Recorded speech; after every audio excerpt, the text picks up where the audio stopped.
Brought to you by Penguin Random House Canada. How to Share an Egg, a true story of hunger, love, and plenty. This is the author, Bonny Reichert. For Dad, finally. It's dark because you're trying too hard. Lightly, child, lightly. Learn to do everything lightly. Yes, feel lightly, even though you're feeling deeply. Aldous Huxley. Imagine two boys, a couple of skeletons really, roaming the German countryside. One is 14, the other a little older. It's the spring of 1945, and they haven't eaten much besides potato peels and coffee grounds for 3 years. They knock on door after door until they find a farmer who goes into his kitchen and brings something back, a single brown egg. 1 egg for 2 starving boys. The day before begging for the egg, my dad and his cousin Abe were hiding in a hayloft. The date was May 7th.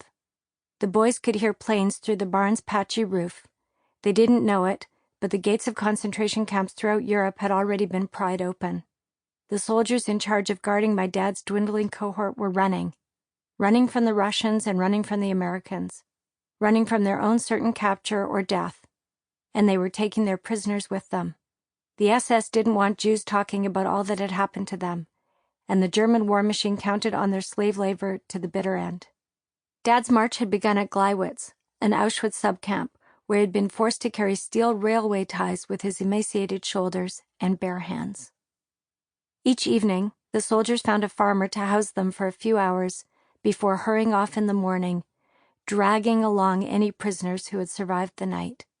The prisoners often slept in open fields, but on this particular night, my dad and his cousin slipped into a barn. They climbed to the hayloft and brought up the ladder behind them. "Rouse, rouse," the soldiers called in the morning. The standard "come out before I shoot you" greeting. Dad and Abe didn't move. The soldiers must have counted their prisoners. They must have known 2 were missing. They came into the barn with pitchforks, piercing and tearing at the ground below the hayloft. The boys stayed hidden, and the steel tines found nothing but hay. Dad thinks it might have been the next morning when voices called to them again. "Rouse, come out, we want to help you." After 5.5 years of abuse and terror, the boys were not convinced, and they stayed hidden. Only when the voices switched to English did Dad and Abe tumble down from the hayloft and out the barn door to find a Jeep with a white star on it.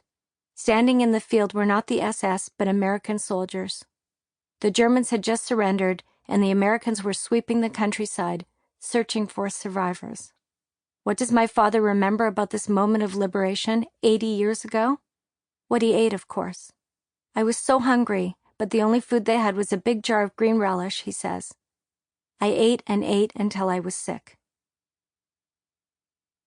When you have a father with stories like these, and you happen to be a writer, you know what you're supposed to do. I was always going to write Dad's book, to tell his incredible story. Capturing the tale of survival for future generations was not only my role, but my duty, my privilege. And yet, there was always a reason to put it off. "When are we going to start the book?" he'd ask. "Soon, Dad, soon." My dad is a charming and persuasive man. He is short and handsome and warm, with a ready smile and big dimples. He is the kind of person everyone remembers after one meeting. "Say hello to your dad from me," my friends are always saying. "Oh, I just love your dad."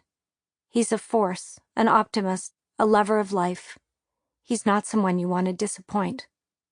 I had every intention of fulfilling my role, but I couldn't find the right time.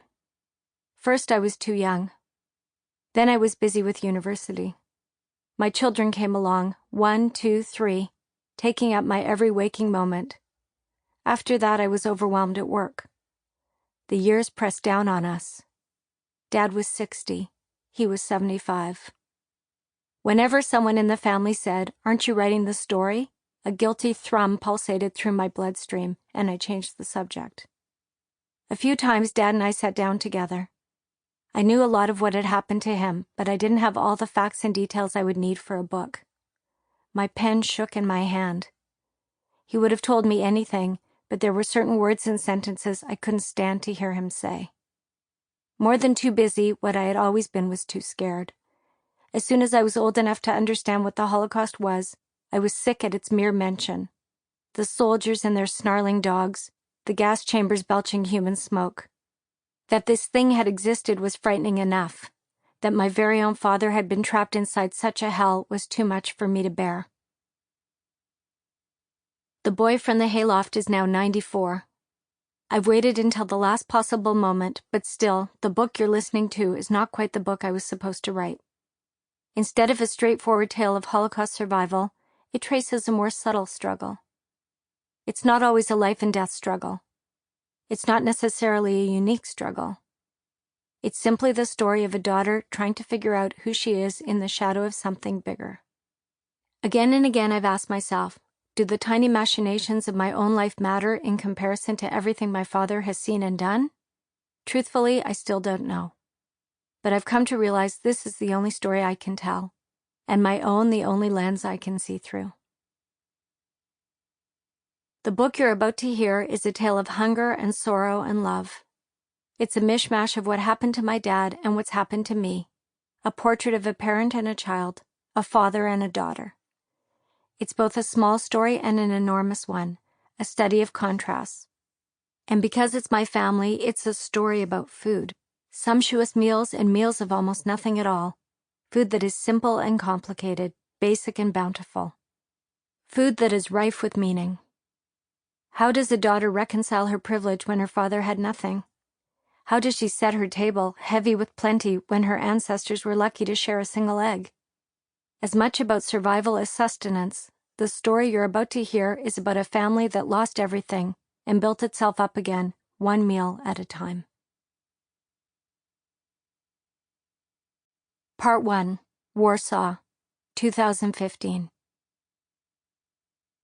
Chapter 1, Borscht. We are starving. It's mid-afternoon on a rainy Wednesday, and our tour guide's gray Skoda lurches and pauses. Go, stop, go, as we crawl away from the cemetery through narrow back streets. Squished in the back between my sister Julie and my dad, I feel like a little kid. Hot, claustrophobic, nauseous. If I don't eat something right now, I'm going to faint, Mum says from the front. My sister and I scroll and tap on our phones. It's well past lunchtime, and places have closed for the afternoon. Why didn't Eva book a reservation?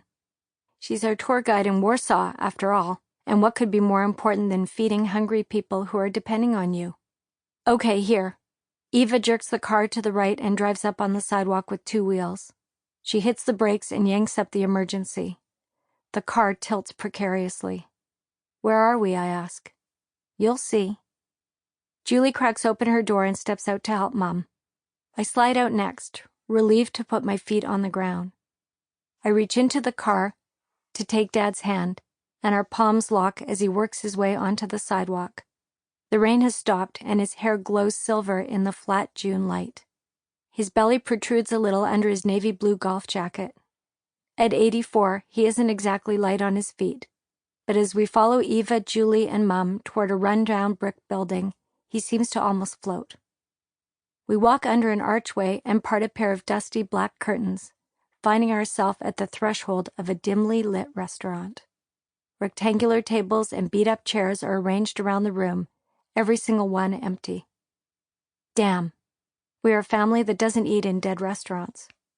After a lifetime in the business, Dad hates them more than anyone. No customers means no money, depressing even if you aren't the one with an empty wallet. But now all I hear is his labored breathing behind me. I turn around to find him staring into space. Dad? This is lovely. Let's sit down. But look at this place. It's there.